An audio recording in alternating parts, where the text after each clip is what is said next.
Segera download Apa saja yang Quran disebut oleh Tadabbur, Al-Quran agar dia meraih tafsir kebaikan. dalam genggaman Contoh, Anda. bulan Ramadan adalah bulan Al-Quran.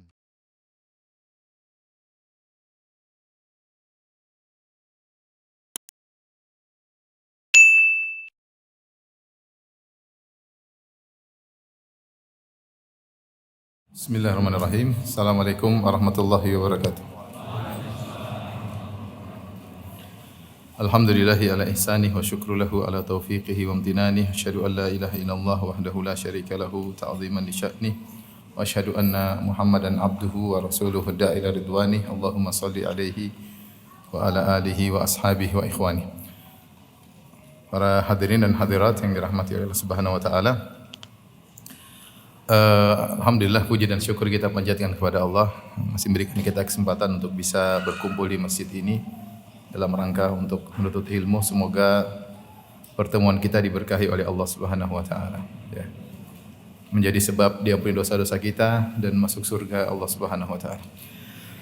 Salawat dan salam tercurahkan selalu kepada junjungan kita Nabi Muhammad sallallahu alaihi wasallam dan juga kepada keluarganya serta seluruh sahabat beliau tanpa terkecuali. Kita lanjutkan pembahasan kita tentang Al-Kabirah Ar-Rabi'ah wa Sittun, yaitu dosa besar yang ke-64. Asyurbu fi dhahabi wal fiddah, yaitu minum dari tempayan atau bejana atau gelas, ya, yang terbuat dari emas maupun perak. Ini berlaku bagi laki-laki dan perempuan, diharamkan.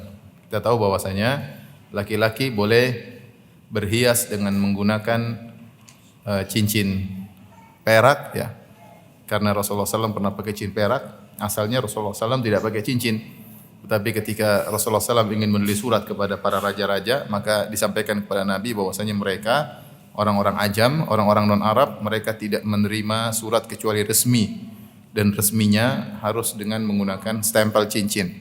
Akhirnya Rasulullah SAW membuat cincin tulisannya Muhammad Rasulullah, kemudian beliau stempel. Setelah itu Rasulullah SAW menggunakan cincin tersebut yang terbuat dari perak. Setelah Rasulullah SAW meninggal dunia, cincin itu berpindah kepada Abu Bakar radhiyallahu anhu. Kemudian Abu Bakar radhiyallahu anhu meninggal dunia, cincin itu berpindah ke Umar bin Khattab, digunakan untuk stempel. Kemudian Umar bin Khattab meninggal dunia, berpindah kepada Utsman bin Affan radhiyallahu anhu.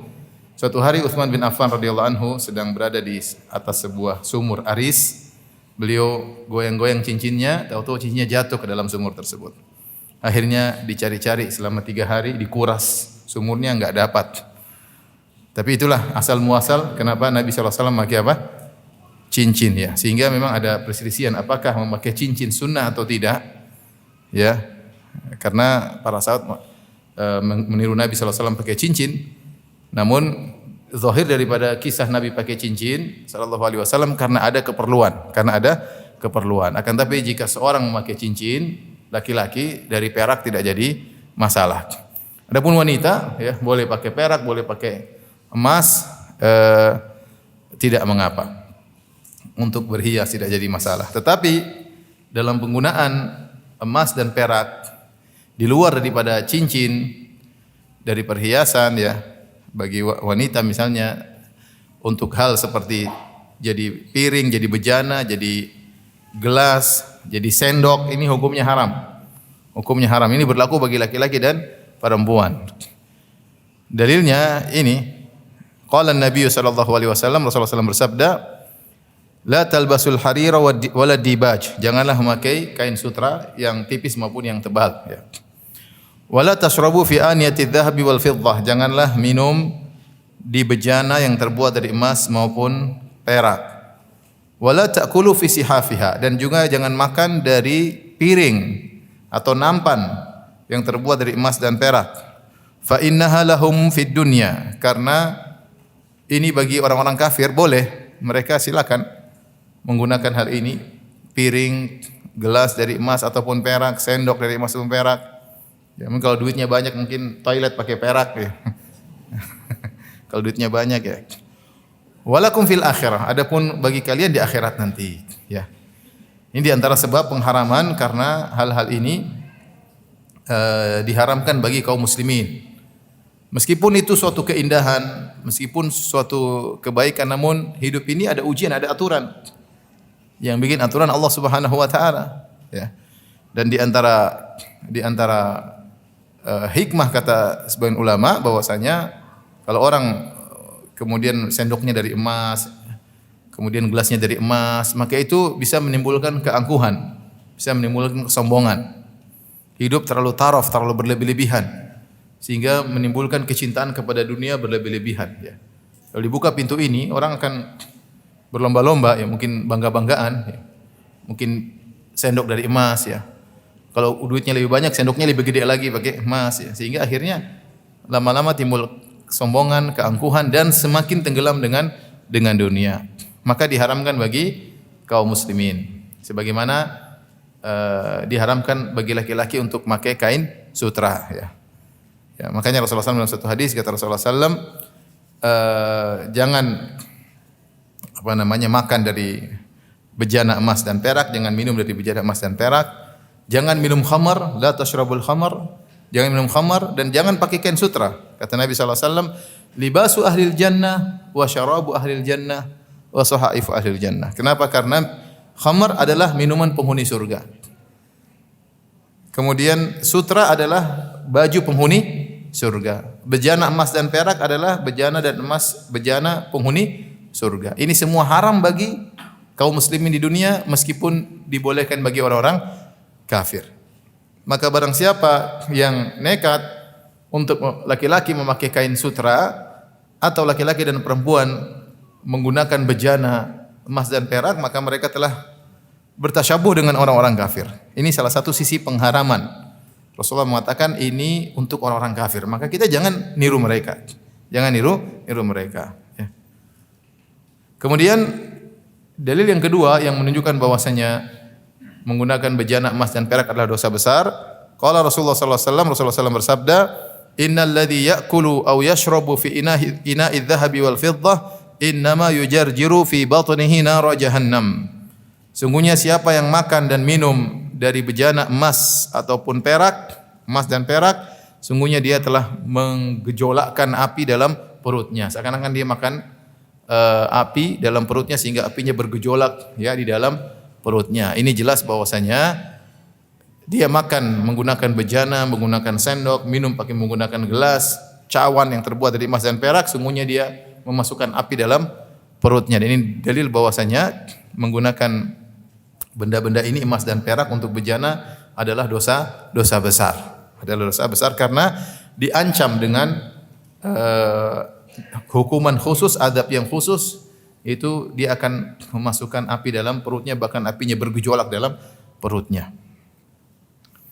Kemudian dalil ketiga yang menunjukkan akan haramnya ini, Nabi SAW bersabda, man syariba fil fiddah, ya, lam yashrab fiha fil akhirah. Siapa yang minum di bejana perak, maka dia tidak akan minum dengan bejana tersebut di akhirat. Artinya ancaman tidak masuk surga. Karena yang minum menggunakan bejana perak dan emas di akhirat penghuni surga. Ketika Nabi mengatakan dia tidak minum di akhirat dengan bejana perak, berarti dia terhalang dari masuk surga. Ini tiga sisi pendalilan yang dibawakan oleh Imam Zahabi rahimahullahu taala untuk menjelaskan bahwasanya makan dan minum dari bejana terbuat emas dan perak adalah dosa besar. Pertama, Rasulullah SAW mengatakan itu adalah boleh bagi orang kafir, kita enggak boleh bertasyabuh dengan orang kafir. Kedua, Rasulullah SAW mengatakan bahwasanya siapa yang mengkonsumsi menggunakan benda-benda tersebut, maka dia telah mengkonsumsi api dalam apa? Perutnya dan bergejolak dalam perutnya. Yang ketiga, bahwasanya kalau dia menggunakan bejana-bejana tersebut, dia tidak akan menggunakannya di akhirat kelak, dan ini ancaman tidak masuk surga. Taib, dosa besar berikutnya al-kabiratu al-khamisatu wa sittun. Dosa besar ke-65. Al-jidal wal mira, yaitu suka debat, sama al-jidal, mira sama, mira juga debat. Wal ladadu, sama ini juga apa? Bermusuhan, debat dengan bermusuhan. Wa wukala'ul qudat, wa wukala'ul qudat yaitu pengacara. Wukala'ul qudat maksudnya pengacara, yaitu orang-orang yang mengirimkan wakilnya menuju ke qadhi untuk mengurusi urusannya. Maksudnya pengacara. Pengacara yang tentunya pengacara yang membela kesalahan atau membela kebatilan. Taib, ini di antara dosa besar. Kemudian Al-Imam Az-Zahabi rahimahullah taala membawakan beberapa dalil ya. Karena bukanlah ciri seorang muslim ya, suka debat, diskusinya angkat suara, maunya menang sendiri, itu bukan sifat seorang muslim. Seorang muslim berlapang dada, menerima masukan, kalau menyampaikan ya sudah menyampaikan, orang hidayah di tangan Allah Subhanahu wa taala ya. Tidak usah ngotot ya. Hidayah di tangan Allah Subhanahu wa taala. Apalagi tujuannya hanyalah untuk menang ya. Senangnya debat-debat ya. Allah Subhanahu wa taala berfirman, "Wa minan nasi may yu'jibuka qawluhu fil hayatid dunya wa yashhadullaha 'ala ma fi qalbihi wa huwa 'aladul khisam." Di antara manusia ada yang engkau kagum dengan perkataannya. Ini maksudnya Allah menceritakan orang-orang munafik. Kalau ngomong menakjubkan. Kata-katanya teratur, mungkin akademisi, mungkin bahasa Indonesianya bahasa Indonesia sesuai dengan kamus besar bahasa Indonesia. Maksudnya omongannya bagus ya, bahkan menggunakan istilah-istilah modern yang mungkin kita tidak tahu karena kita enggak pernah belajar seperti mereka. Perkataannya menakjubkan, kalau kita dengar menakjubkan, bagus. Fil hayatid dunya, di dalam kehidupan dunia ini. Wa yashhadullahu 'ala ma fi qalbihi, dan dia mengatakan saya ini karena Allah. Dia saksikanlah, ya Allah saya ini baik, saya ini omongannya enak. Padahal wa huwa aladul khisam, padahal dia orang yang paling keras pertentangannya. Hatinya beda dengan ucapannya ya. Ucapannya indah dan dia mempersaksikan Allah, wa yashhadullah, dan dia mengatakan Allah mempersaksikan saya bahwasanya saya ini niatnya baik, tujuan saya baik ya. Saya ingin mengkompromikan lah, saya ingin cari kebaikan lah, saya ingin cari solusi lah. Kata-kata mereka yang indah ya. Wa huwa aladul khisam, padahal dia orang yang paling keras penentangannya, paling menentang syariat, paling menentang kebenaran, paling membela hawa nafsu ya. Tidak mau disalahkan ya. Ini inti daripada ayat tersebut, bahwasanya orang suka berjidal adalah ciri orang-orang munafik. Ya. Karena suka jidal, suka ribut, ini bukan ciri orang muslim. Orang muslim dia boleh berjidal, jidal dengan hak, dengan adab. Diskusi, berdiskusi, berdebat dengan ahlul batil boleh, dengan adab, dengan kata-kata yang baik ya. Kalau tidak terima ya hidayah di tangan Allah Subhanahu wa taala. Ya, apalagi diskusi sama muslim. Taib, di sini il-jidal wal mira, diskusi, debat, waladat, sengketa, wa wukalaul qudat, yaitu para pengacara. Para pengacara ya. Dan pembahasan para pengacara ini sudah dibahas oleh para ulama sejak dulu ya. Karena memang pengacara dibutuhkan. Kadang bagi seorang yang mampu untuk berbicara, dia tidak perlu pengacara. Tapi ada sebagian orang yang memang dia tidak mampu untuk berbicara, dia butuh orang lain untuk membantunya, dan Allah mengatakan wa ta'awanu 'alal birri wat taqwa, saling tolong menolong kalian dalam kebaikan dan ketakwaan. Bahkan Rasulullah SAW sendiri pernah berkata, ya, innakum takhtasimuna ilayya, sungguhnya kalian bersengketa di hadapanku. Fala'alla ba'dakum alhanu bihujjatihi, bisa jadi salah seorang dari kalian lebih pintar ngomong daripada saudaranya. Sehingga akhirnya aku faqadaitu lahu, akhirnya aku pun berhukum untuk membelanya. Padahal dia yang salah, tapi dia pintar ngomong. Kemudian lawan sengketanya enggak bisa ngomong karena Rasulullah SAW tidak tahu isi hati. Rasulullah SAW hanya berhukum pada zahir. Ketika Rasulullah mengatakan, kalau ada kalian bersengketa kepada aku, satunya si A pintar ngomong, si B kurang pintar ngomong, padahal yang benar si B. Akhirnya aku membela si A. Barang siapa yang pintar ngomong, kemudian aku putuskan hukum untuk dia, maka jangan dia ambil. Sungguhnya dia telah mengambil potongan dari api neraka jahanam. Ya. Jadi ada orang terkadang di atas kebenaran, tapi dia tidak pandai ngomong. Ketika dia tidak pandai ngomong, dia butuh orang yang membantunya. Itulah yang disebut dengan pengacara zaman sekarang. Ya, bukan pengangguran banyak acara ya. Ini pengacara benar, dia pengacara. Ya mungkin maksudnya wakil pembicara ya. Dia wakil pembicara, dan ini boleh dalam syariat, namanya wakil. Ya, makanya disebut wukala al-qudat, yaitu wakil-wakil yang diutus oleh orang yang bersengketa di hadapan qadhi untuk menyampaikan atas nama dia. Ya, ini tidak jadi masalah ya. Selama dia membela kebaikan. Selama dia tahu bahwasanya kliennya adalah di atas kebenaran. Selama dia tahu syarat-syaratnya banyak, bahwasanya pengacara itu boleh. Pertama dia tahu kliennya di atas kebenaran. Dia tahu kliennya jujur. Baru dia boleh bela. Kalau kliennya dia nggak tahu ini jujur atau enggak, tapi rumahnya gede, mobilnya mewah, jamnya jam mahal lah ya, repot. Oleh karenanya, subhanallah, ini pekerjaan paling mengerikan pengacara. Dia berjidal kalau dia membela kebatilan, ini pekerjaan paling mengerikan.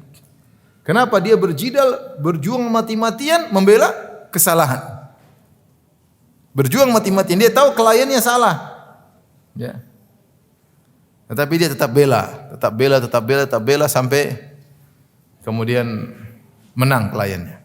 Atau akhirnya mengambil hak sengketanya, lawan sengketanya. Ini makanya dimasukkan dalam dosa besar. Ibnu Hajar Al-Haytami dalam kitabnya Az-Zawajir an Iktirafil Kabair membuat bab khusus tentang dosa-dosa ini.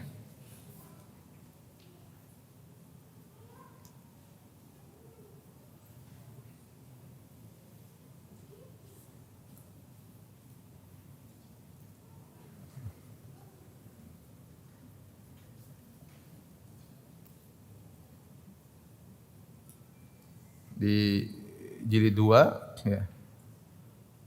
Halaman 156 ya. Tentang qadha ya, tentang qadha. Masih lihat.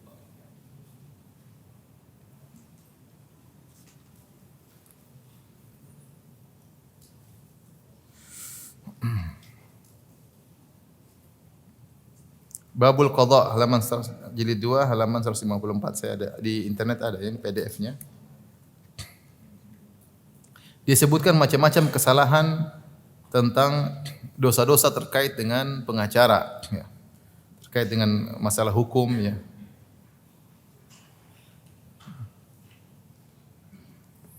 Dinukil juga oleh Syekh Masyhur Hasan Salman dalam bukunya khusus tentang masalah ini ya. Judulnya Al-Muhammad Tarikhuha fi Nuzum wa Mawqifus Syariah Al-Islamiyah minha, tentang pengacara, sejarah pengacara, kemudian bagaimana sikap Islam terhadap pekerjaan pengacara. Kemudian beliau hafizahullah taala Syekh Masyhur Hasan Salman menjelaskan pengacara itu hukumnya macam-macam. Terkadang bisa jadi wajib ketika dia harus menolong orang yang tidak bisa berbicara padahal di atas kebenaran. Terkadang hukumnya sunnah dan sering hukumnya haram. Sering hukumnya apa? Haram. Ya. Bisa jadi mubah, bisa jadi makruh. Jadi hukum pengacara itu melekat padanya 5 hukum, tergantung kondisi ketika dia menjadi pengacara tersebut dalam kasus yang sedang dia hadapi. Ya. Saya akan bacakan yang bentuk-bentuk yang haram. Ya.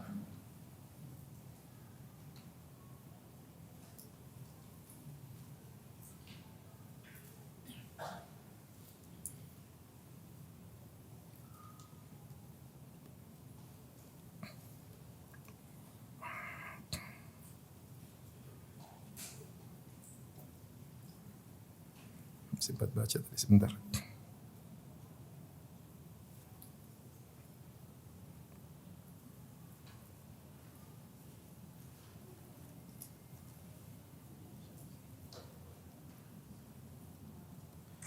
Intinya di sini ada beberapa dosa besar yang ditulis oleh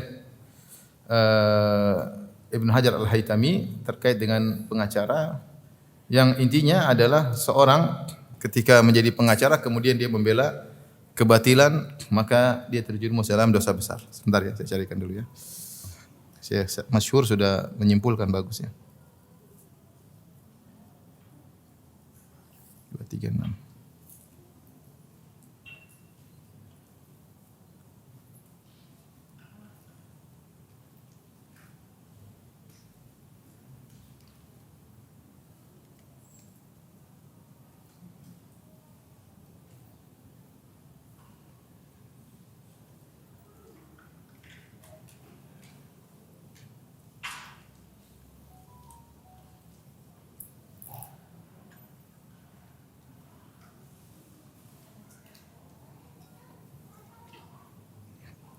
29.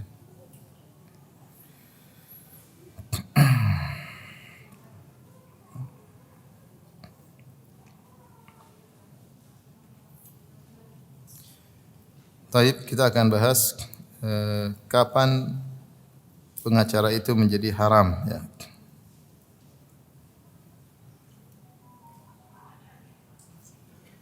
Ada pengacara di sini?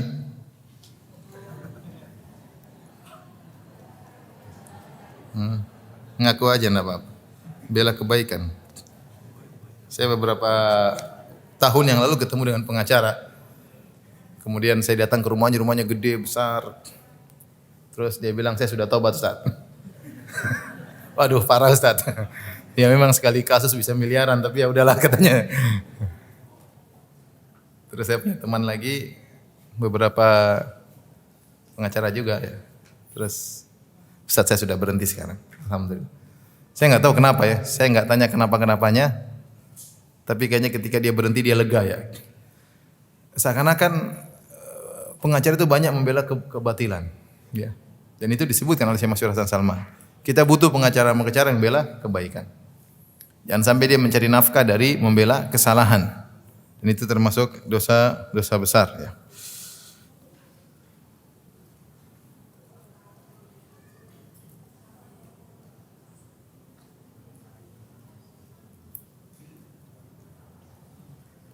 Bentar.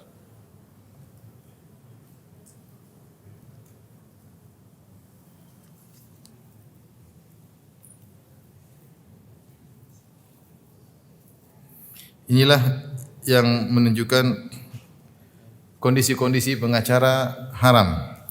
Yang pertama, lihat dalam buku ini halaman 227 ya, bukunya Syekh Masyhur Hasan Salman, dia ambil disimpulkan juga dari buku Az-Zawajir an Iktirafil Kabair. Yaitu pada dosa, saya baca buku ini Az-Zawajir an Iktirafil Kabair tentang dosa-dosa besar. Tapi dosa besarnya sampai hampir 500. Makanya ini dosa besar yang ke 430.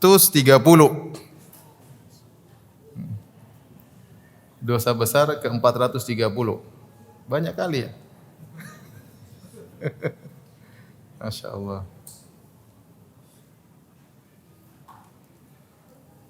28 juga, dosa besar ke 428. Ya, membantu orang yang salah.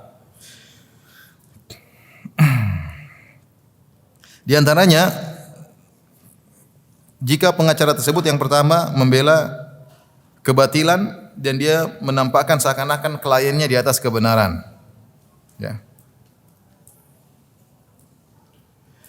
Ibnu Rajab Al-Hambali berkata, "Idza kana rajulu dza qudratin indal khusumah sawa'un kanat khusumatan fid din aw fid dunya ala an yantasir lil batil wa yukhayyil lis-sami annahu haqq wa yuhinul haqqa wa yukhrijuhu fi suratil batil kana dzalika min aqbahil muharramat." Jika seorang punya kemampuan dalam perdebatan, kemudian dia masuk dalam perdebatan, apakah perdebatan tersebut, persengketaan tersebut terkait dalam masalah dunia ataupun masalah agama? Bukan cuma masalah dunia saja, masalah agama. Ini kalau masalah dunia terkait biasanya dengan pengacara. Kalau masalah agama terkait dengan ustaz. Ustaz ini juga bisa membela kebatilan, dia tahu dia batil tapi dia apa? Ngeyel. Dia tahu ini salah tapi dia ngeyel, kemudian dia mengesankan dia benar, dia mengesankan salah. Padahal dia tahu dia salah. Beda kalau dia enggak tahu. Kalau dia enggak tahu, dia ijtihad, dia merasa benar, dia merasa lawannya salah, ya itu mungkin uzur di hadapan Allah. Tapi dia tahu dia salah. Dia tahu ustaz satunya yang lain benar, kemudian dia ngeyel, ya ini sama, ini hukumnya. Hukumnya sama dengan pengacara. Dia pandai dalam berjidal, ya, kemudian dia masuk dalam persengketaan urusan dunia maupun urusan agama, ala an yantasir lil batil, kemudian dia ingin membela kebatilan dan dia menghayalkan kepada para pendengar bahwasanya di atas kebenaran. Kemudian dia melemahkan kebenaran, kemudian dia mengeluarkan kebenaran dalam bentuk kebatilan. Dia tahu ini kebenaran, tapi dia gambarkan, dia bungkus, dia bingkai sehingga orang lihat seakan-akan itu kebatilan. Itu ngeri. Dia tahu itu benar, tapi dia bingkai. Baik pengacara maupun apa ustaz. Karena dzalika min akbahil muharramat. Maka ini adalah keharaman yang paling parah. Wa akhbathi khisalin nifaq, dan ini adalah sifat kemunafikan yang paling buruk. Makanya di antara sifat orang munafik kata Nabi sallallahu alaihi wasallam, "Idza khasama fajara." Kalau dia bersengketa dia fajir. Itu fajir itu apa? Caranya curang. Jadi pengacara banyak seperti itu. Dia karena dia pandai data-data, dia pandai undang-undang, kemudian yang batil bisa jadi apa? Jadi hak. Yang hak bisa jadi batil. Demikian juga Ustaz. Ustaz tahu dia salah tapi dia bungkus kesalahan dia seperti kebatilan dengan berbagai macam. Dia tahu dia salah, beda kalau dia enggak tahu ya. Dan dia tahu lawannya di atas kebenaran tapi dia bungkus jadi kebatilan dengan menempelkan tuduhan-tuduhan dan macam-macam, maka ini adalah sifat akhbath khisalil munafiqin. Sifat orang munafik yang paling buruk kata Ibnu Rajab Al-Hambali, karena di antara sifat orang munafik idza khasama fajara. Kalau dia bersengketa dia curang. Ini yang pertama, membela kebatilan. Maka terjerumus dalam dosa besar. Dan ini dosa besar ke-430 menurut Ibnu Hajar Al-Haytami dalam kitab Az-Zawajir Minal Kabair.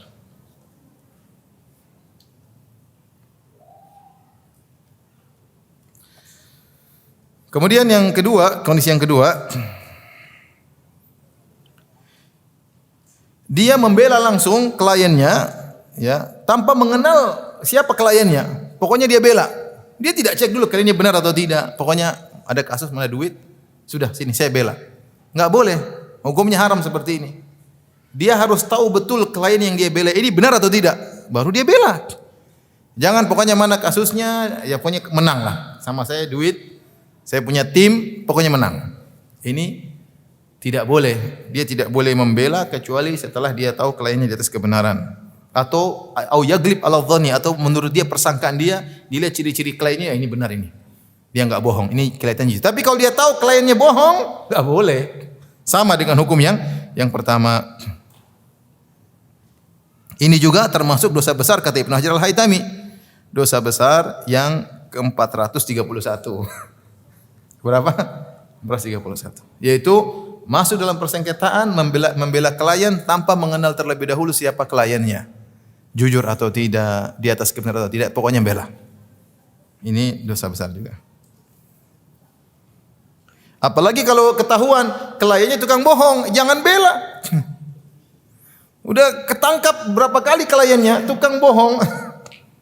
Sudah masuk KPK berulang-ulang, kemudian masih dibela juga. Ah ini ya sudah. Membela makan neraka ya. Ya kalau pengacaranya non muslim ya biasalah. Tapi kalau pengacara muslim kemudian begitu, dia rumahnya besar, mobilnya mewah, jam tangannya mahal, tapi semua yang dipakai neraka semuanya. Yang dipakai semuanya neraka. Mengerikan ya. Ini bukan cuma terjerumus dalam kesalahan, membela kesalahan. Membela kesalahan menjadikan yang hak menjadi batil, menjadikan yang batil menjadi hak. Makanya dosanya besar. Sama, tidak boleh menjadi pengacara bagi orang yang sudah ma'ruf dengan kezaliman, dengan kesombongan dan keangkuhan. Tidak boleh. Orang ini selalu membela kebatilan, tidak boleh dibela. Nah, kliennya harus dilihat dulu. Ustaz kalau begitu caranya pengacara benar-benar pengangguran gak ada acara kalau begitu. Yang dibela selalu klien yang benar. Ya, rezeki di tangan Allah. Ada saja orang yang baik yang perlu dibela. Memang benar. Kalau semakin pengacara bisa membela kebatilan, duitnya semakin banyak. Karena orang kalau sudah terjebak dalam kesalahan, dia mau keluarkan uang berapapun supaya dia bisa apa? Selamat. Berapa bayar? Pokoknya saya selamat. Bayar supaya saya tidak ditangkap. Ya ini yang disukai oleh pengacara. Duitnya cepat banyak. Sekali proyek, sekali kasus bisa miliaran. Kalau nunggu yang jujur-jujur, duitnya nggak ada. Allah musta'an. Makanya lihat mudaratannya, betapa banyak orang di atas kebenaran, dia masuk dalam persidangan nggak punya pengacara, habis. Pengacara bayar. Ya. Kenapa? Karena pengacara penjahat ini yang ada, yang selalu membela kebenaran, sehingga orang di atas kebenaran dia nggak bisa sewa pengacara, dia nggak punya duit. Dia masuk dalam perdebatan kalah, dia nggak ngerti hukum, nggak ngerti undang-undang, selesai.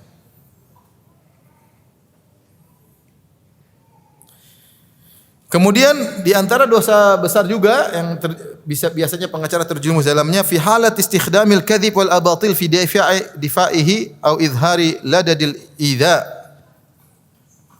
Ya. Khosmahu jaa ya, disebutkan sini ketika sang pengacara menggunakan cara dusta, kebatilan untuk membela kliennya. Ya, atau untuk menunjukkan perdebatan, permusuhan. Cara-caranya dusta lah, apalah, trik-trik lah. Ya. Pokoknya pengacara yang jago begitu-begitu.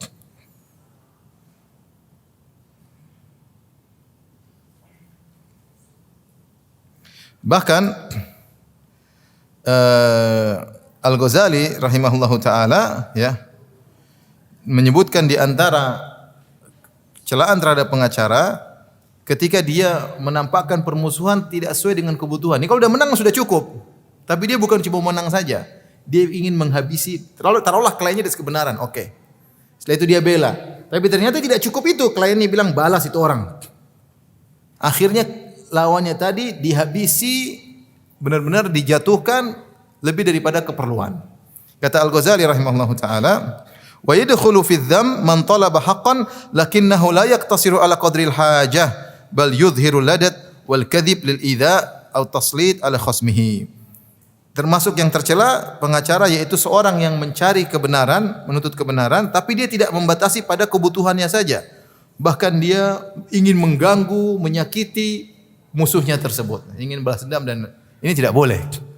Kita membantu orang untuk mengambil haknya, sudah cukup dapat haknya selesai. Tidak perlu kita membalas dengan kezaliman. Berikutnya juga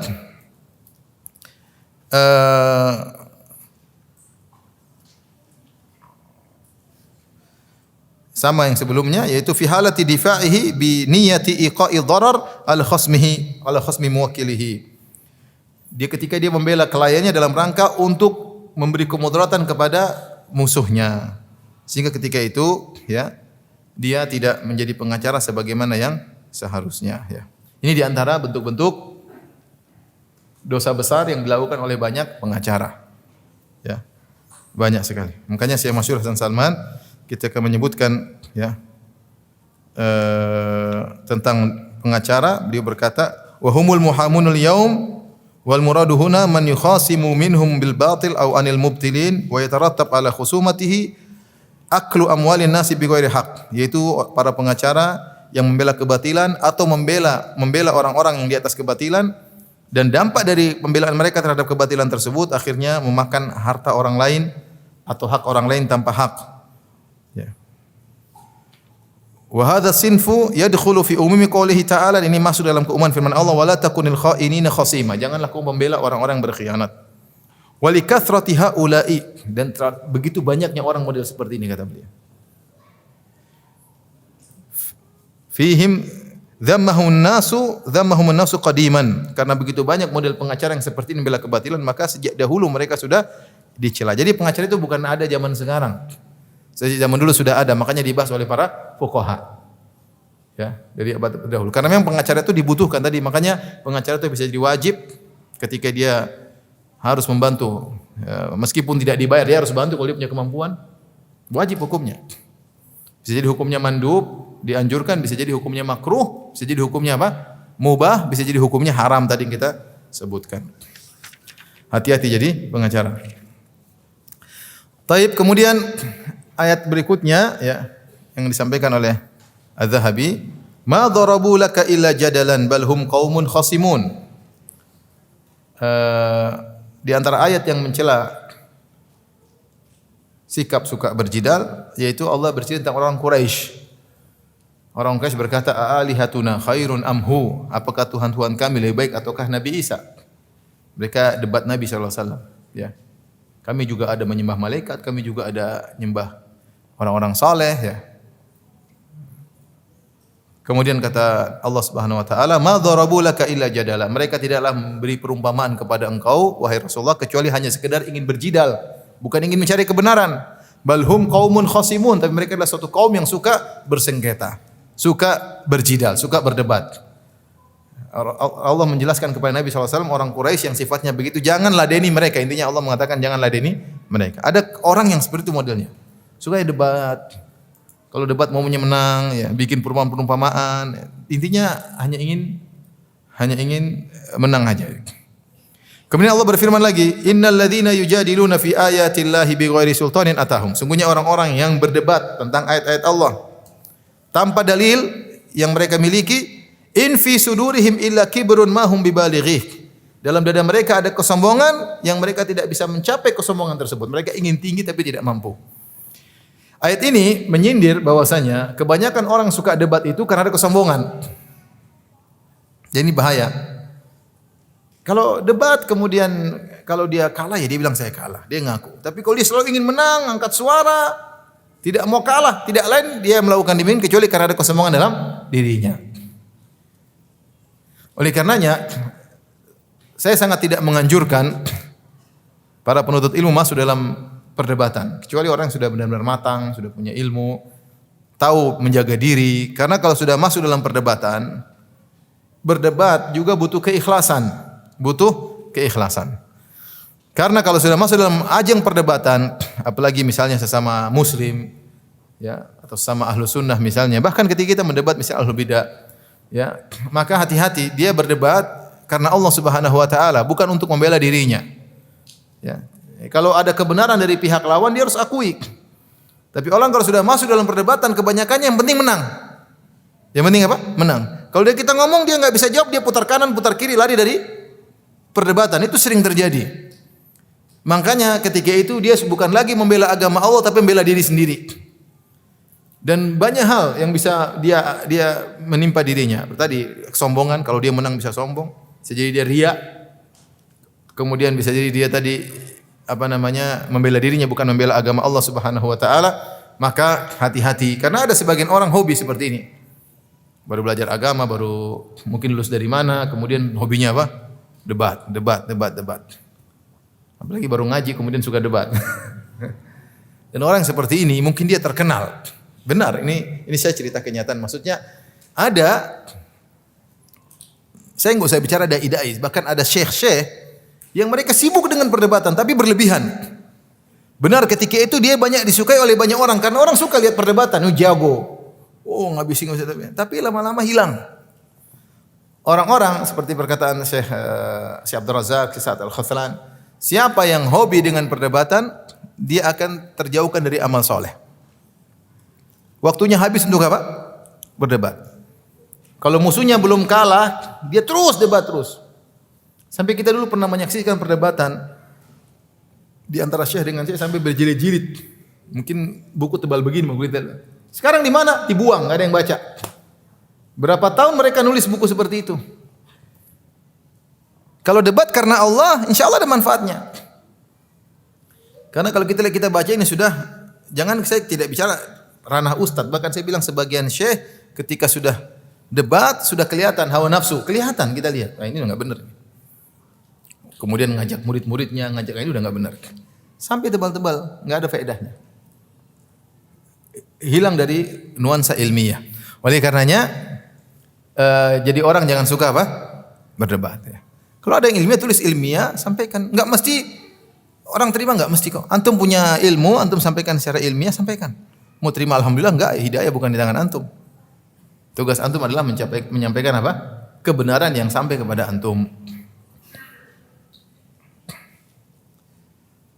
Di sini tadi tidaklah orang berdebat kecuali karena ada kesombongan dalam apa? Dirinya. Ini bahaya. Hati-hati. Kemudian Allah berfirman, "Wala tujadilu ahlal kitabi illa billati hiya ahsan illal ladzina zalamu minhum." Janganlah kalian mendebati ahlul kitab kecuali dengan cara yang baik. Ini adab. Allah ajarkan adab berdebat jangankan sama muslim, bahkan kepada orang kafir. Ahlul kitab kafir bukan? Kafir itu. Atau non muslim sama aja ya. Orang kafir non muslim ya. Sama orang kafir di neraka. Kalau non muslim non surga sama saja ya. Sama aja.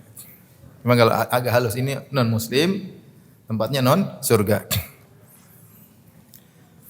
Bahkan kita ketika berdebat dengan ahlul kitab, Allah menyuruh wala tujadil ahlul kitab illa billati hi ahsan, kecuali dengan cara yang terbaik, kecuali orang yang zalim. Kalau dia baik, dia beradab, kita juga beradab. Ya. Bukankah kita ingin dapat hidayah?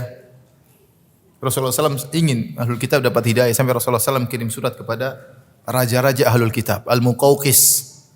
Dari Qibti Mesir dia Nasrani. Najasyi dikirim surat oleh Nabi SAW Nasrani.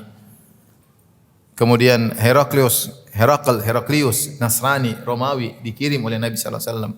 Didakwahi untuk masuk Islam. Rasulullah SAW mengutus Mu'adz bin Jabal untuk berdakwah di Yaman menghadapi orang Yahudi dan Nasrani di sana. Rasulullah SAW punya tim khusus untuk mendakwahi orang Ahlul Kitab.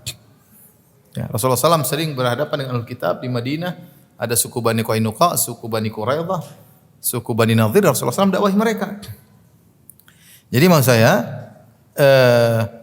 berdebat itu boleh selama di atas ilmu dan dengan adab.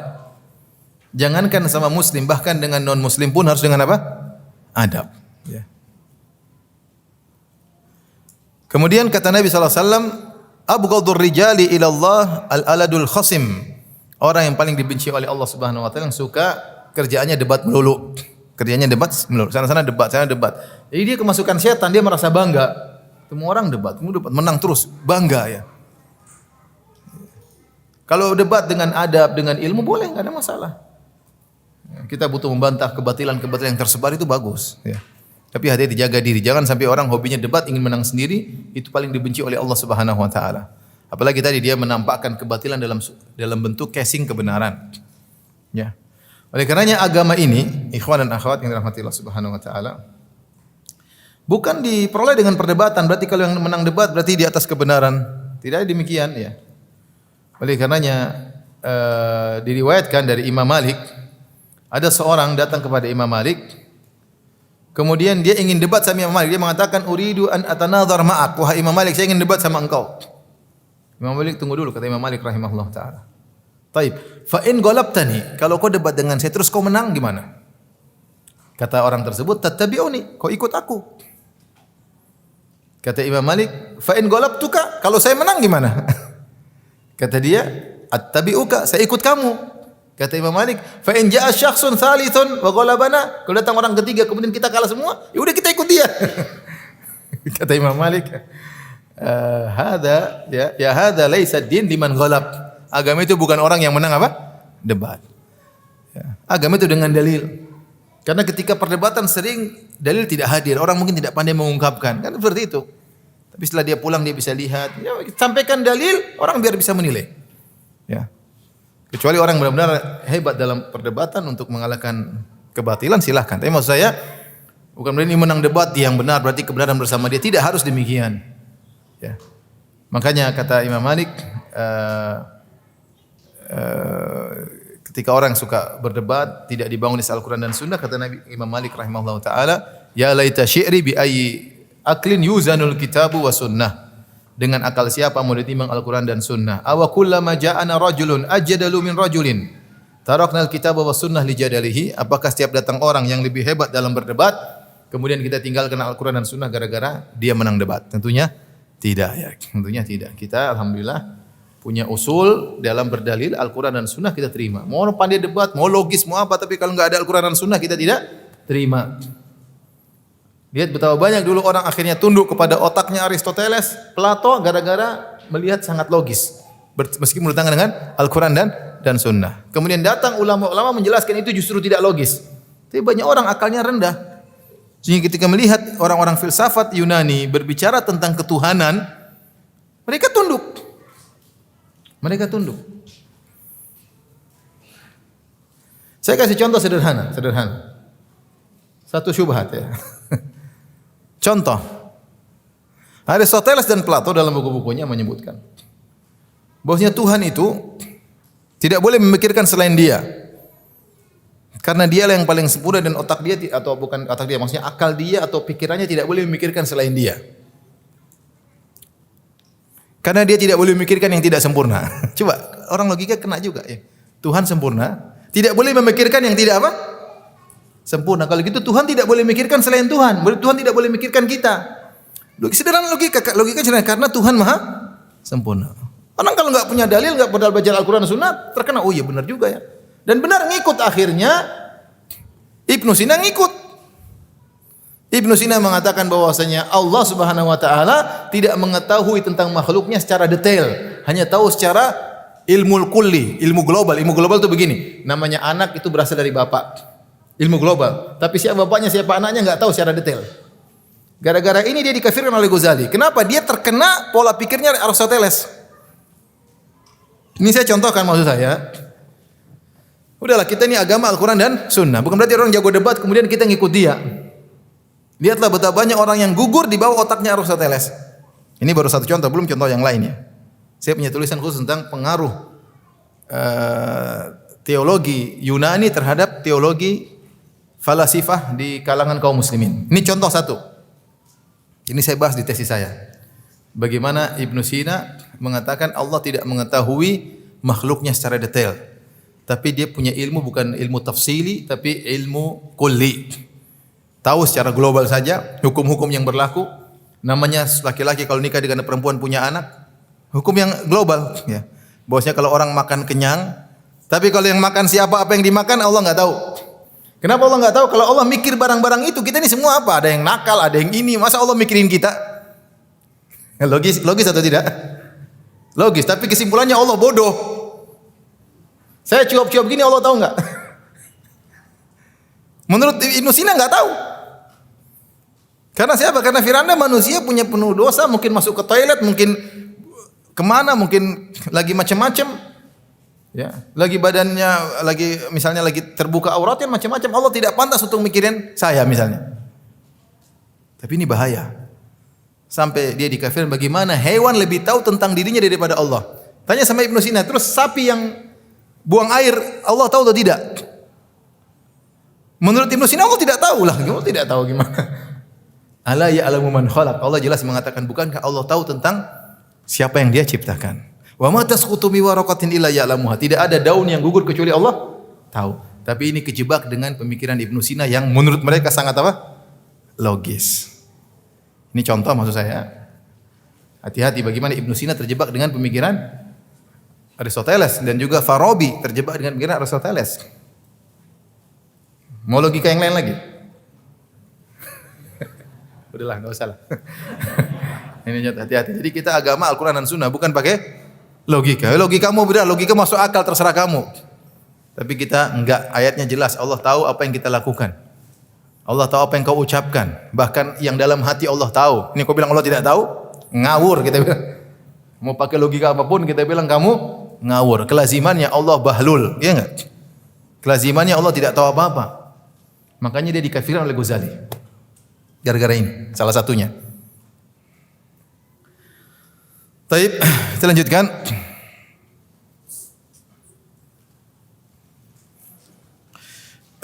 Kemudian Al-Imam Adz-Dzahabi berkata, wa rawa Raja Abu Yahya sahib as-Saqat wa huwa lin atau layyinul hadis an Yahya bin Abi Katsir an Abi Salamah an Abi Hurairah radhiyallahu anhu qala qala Rasulullah sallallahu bersabda, man jadala fi khusumatin bi ghairi ilmin lam yazal fi sakhatillahi hatta yanzi'. Siapa yang berdebat dalam suatu persengketaan tanpa ilmu, maka senantiasa dalam kemurkaan Allah sampai dia berhenti. Ini isyarat bahwasanya orang kalau masuk dalam perdebatan dia harus punya ilmu, jangan masuk debat asal debat aja.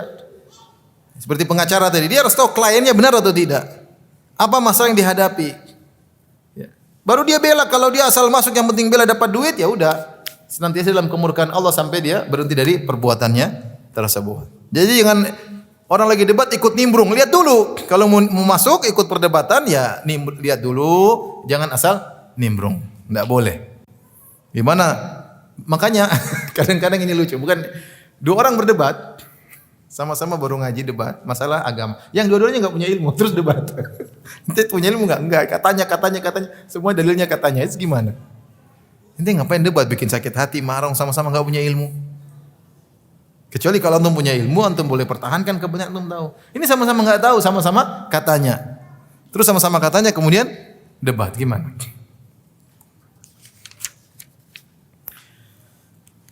Kemudian dalam satu hadis Rasulullah SAW bersabda, "Ma dhalla qaumun ba'da hudan kanu alaihi illa utul jadal."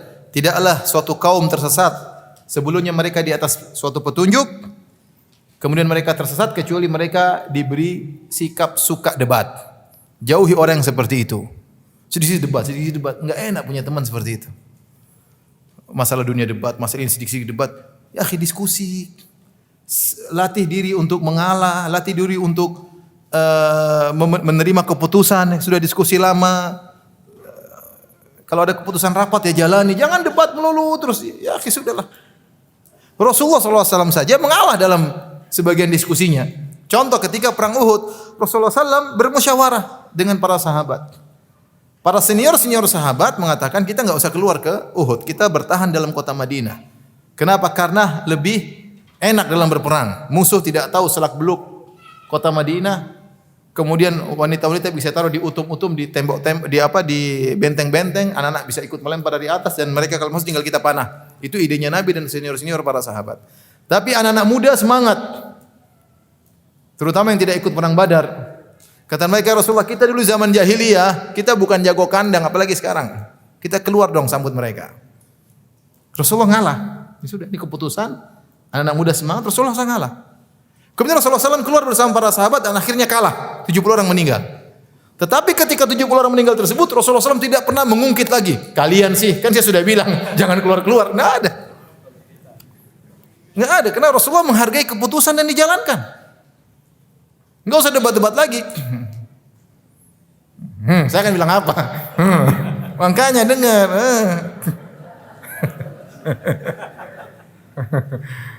Oleh karenanya itulah ya, jangan suka debat lah, menghargai keputusan. Meskipun menurut kita pikiran kita lebih bagus daripada dia, tapi kalau sudah keputusan ya sudah, kita hargai musyawarah. Musyawarah itu tujuannya apa ya tadi? Jadi kalau orang sudah dapat petunjuk kemudian terlepas dari petunjuk tersebut biasanya suka debat. Hati-hati orang seperti ini ya. Biasanya sudah malas ibadah lah, sombong lah dalam dirinya lah, angkuh lah, merendahkan orang lain lah, itu sikap buruk-buruk terkumpul dalam dirinya. Kenapa? Suka debat. Dikit-dikit debat. Itu apa tuh orang debat. Tapi majelis yang paling suka ditonton majelis apa? Debat. Di TV lah di medsos sudah berdebat. Kata Rasulullah SAW, waruya Nabi SAW diriwayatkan, namun hadisnya dhaif, inna akhwafa ma akhafu ala ummati zallatu alimin. Yang paling aku khawatirkan menimpa umatku adalah kesalahan orang alim. Makanya dikatakan zallatu alim, zallatul alam. Kesalahan seorang alim mengakibatkan kesalahan alam. Banyak orang yang akan ngikut. Banyak orang yang akan ngikut. Wajidalu munafiqin bil Qur'an, dan juga yang dikhawatirkan adalah orang munafik berjidal dengan Al-Qur'an. Paham Al-Qur'an, hafal hadis, hafal ayat. Tapi digunakan untuk membela apa? Kebatilan. Seperti orang liberal zaman sekarang. Pakai dalil, Makanya disertasi saya kan judulnya menggugurkan dalil-dalilnya orang liberal yang berdalil Al-Qur'an dan Sunnah. Bayangkan. Untuk mengatakan semua agama masuk surga, mereka pakai ayat banyak. Untuk mengatakan semua agama masuk surga, non muslim dan muslim masuk surga, di surga ada surga muslim sama surga non muslim. Itu kata mereka. Kata mereka, ngapain bilang kamar di surga banyak? Ada kamar Islam, ada kamar yang lain juga banyak. Itu untuk ngomong gitu, dalilnya puluhan.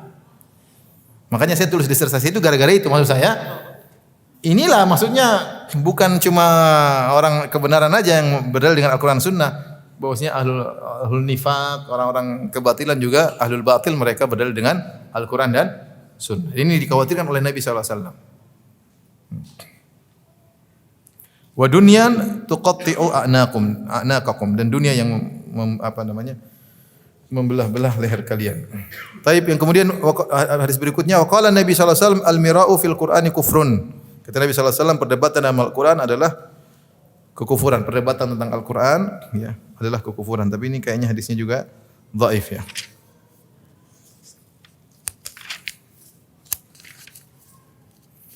Hadis berikutnya, an Ibnu Umar radhiyallahu anhuma an Nabi sallallahu alaihi wasallam qaal, man khasama fi batilin, siapa yang membela kebatilan wa huwa ya'lam, dan dia tahu itu adalah kebatilan, lam yazal fi sakhatillah hatta yanza, dia senantiasa dalam kemurkaan Allah sampai dia berhenti. Ini sudah tadi kita sebutkan. Wa fi lafdhin faqad ba'a bi ghadabin min Allah, dalam riwayat Abu Daud, maka dia telah membawa kemurkaan Allah. Dia sudah tahu batil dia bela gara-gara duit ya. Enggak boleh. Ini makanya saya ingatkan kepada ikhwan dan akhwat yang bekerja sebagai pengacara, hati-hati. Hati-hati. Duit enggak seberapa, ya sudah, mau kaya seberapa ya tetap aja segitu-segitu aja. Maksudnya ya, mau kaya terus mau apa ya? Mau rumah 10 juga yang ditempati cuma satu. Mobil 10 yang dipakai cuma apa? Satu. Piring 10 yang pakai piring satu buat makan. Terus apa mau cari kekayaan dengan cara yang batil? Ya, hati-hati. Kalau ada kebenaran bela. Ani Nabi sallallahu alaihi wasallam yurwa dari Nabi sallallahu alaihi wasallam akhafu ma akhafu ala ummati kullu munafiqin alimil lisan. Yang aku khawatirkan terhadap umatku adalah setiap munafik yang pandai ngomong. Munafik pandai ngomong. Kemudian dari Nabi sallallahu alaihi wasallam beliau bersabda, al-haya'u wal ayyu syu'batanu minal iman. Rasa malu dan diam, tidak pandai ngomong bela kebenaran adalah bagian daripada iman. Malulah kita bela kebatilan. Al-haya' rasa malu wal ayyu maksudnya tidak ngomong membela kebatilan. Adalah dua cabang dari keimanan. Orang beriman malu membela kebatilan. Kalau dia salah dia malu, enggak boleh ngomong, ngapain dia ngomong. Mau istrinya salah dia tidak bela, mau anaknya salah tidak bela. Udah anak saya salah saya ngapain bela? Tidak membela kebatilan adalah bagian daripada keimanan. Wal bada'u wal bayanu syu'batani minan nifaq. Dan kata-kata kotor atau tidak punya malu, ngomongnya kasar, tidak punya malu, ngomong kayak tidak pernah sekolah. Kemudian wal bayanu dan penjelasan membela kebatilan termasuk daripada cabang kemunafikan. Tapi kita lanjut ya. Satu lagi insyaallah. Al-kabirah sadisa wa sittun. Dosa besar ke-66. Fiman khassa abdahu au jada'ahu au azabahu zulman wa baghyan. Fiman khassa abdahu, siapa yang mengkebiri budaknya atau memotongnya atau menyiksanya dengan kezaliman, maka dia melakukan dosa besar.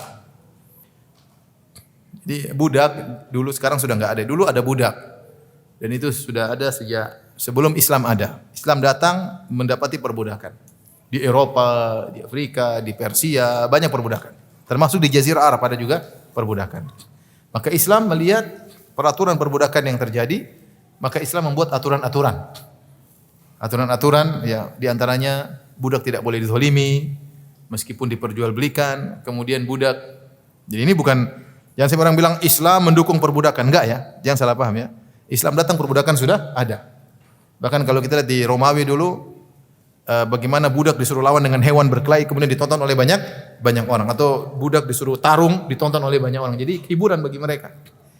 Islam datang mengatur perbudakan, ada aturannya, ya.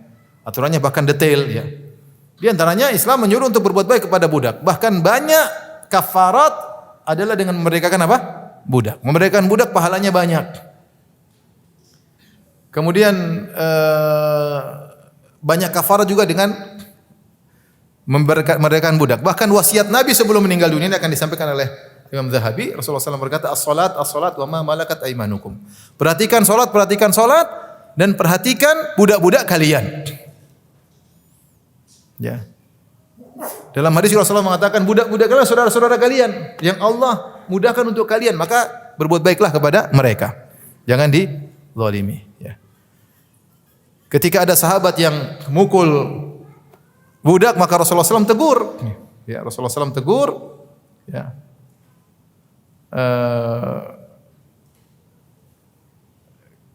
Kemudian Rasulullah mengatakan Allah lebih berkuasa kepada engkau daripada engkau kepada budakmu. Hati-hati. Akhirnya dimerdekakan budak tersebut.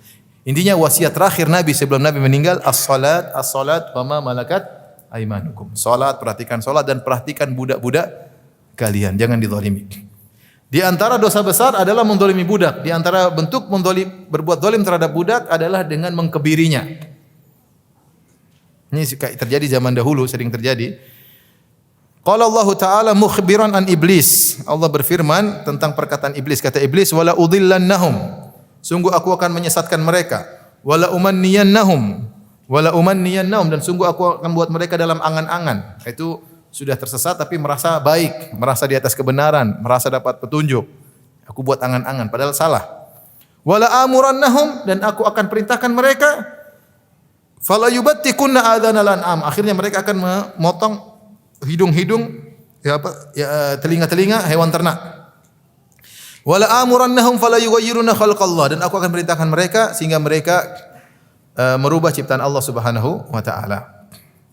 Kata para mufassirin, wal khisa, yaitu mengkebiri mengkebiri manusia di antaranya tidak diperbolehkan. Tidak boleh mengkebiri apa? Budak. Kalau hewan dikebiri boleh kalau ada kemaslahatan. Ada khilaf tapi yang benar boleh. Di antaranya Rasulullah SAW ketika Idul Adha beliau menyembelih kambing yang dikebiri. Yaitu dhaha Nabi SAW bikabshain amlahain azimain maujuain. Rasulullah SAW menyembelih 2 ekor kambing yang besar yang dikebiri. Karena kalau kambing dikebiri dagingnya lebih apa? Lebih banyak. Jadi kalau ada masalahnya tidak jadi masalah. Para ulama khilaf seperti kuda dikebiri boleh atau tidak? Karena kuda tidak dimakan dagingnya. Beda dengan kambing. Ketika dikebiri dia fokus makan. Kalau enggak dikebiri fokus sama betinanya. Kalau dikebiri fokus sama makanan. Jadi badannya gemuk, itu manfaat bagi manusia. Makanya Rasulullah SAW ketika berkorban justru kambingnya sudah dikebiri. Adapun hewan yang lain seperti kuda maka ada khilaf di kalangan para ulama. Kalau manusia jelas tidak boleh. Bagaimana seorang mengkebiri meskipun budaknya tidak diperbolehkan. Dari Al Hasan dari Samurah dari Nabi SAW beliau berkata man qatala abdahu qatalnahu. Barang siapa yang bunuh hamba budaknya kami bunuh dia. Wa man jada abdahu jada'nahu. Siapa yang motong-motong ujung-ujung budaknya, motong hidungnya kek, motong telinganya kek, motong jarinya kek, motong kakinya kek, motong biji kemaluannya atau motong kemaluannya, ini semua kami akan balas kata Nabi sallallahu alaihi wasallam. Dalam riwayat yang lain, man akhsa abdahu akhsainahu. Siapa yang mengkebiri budaknya kami akan kebiri dia, ya. Ini pembahasan panjang ya. Ada yang mengatakan hadisnya dhaif ya sehingga tidak bisa dijadikan hujjah. Wallahu alam bisawab ya. Wa sahal hakim fa akhta'a haditsan fil hudud. Ya. Al-Imam Hakim mensahihkan satu hadis tapi dia bersalah. Yang benar hadisnya tidak sahih. Man matsala bi abdi fa huwa hur. Siapa yang menyiksa budaknya maka dia merdeka. Tapi kata Az-Zahabi ini hadisnya dhaif. Hadisnya dhaif. Namun dipraktekkan oleh para sahabat. Di zaman Umar ada seorang budak wanita datang kepada Umar. Dia mengatakan, "Ya Umar, saya disiksa oleh majikan saya." Bagaimana disiksa? Disuruh duduk di atas api sehingga membakar kemaluannya. Maka Umar bilang, "Kamu merdeka." Ya. Dipanggillah tuannya, "Kenapa kau bakar dia?" "Saya tuduh dia berzina." "Kau lihat dia berzina?" "Tidak." Akhirnya dimerdekakan.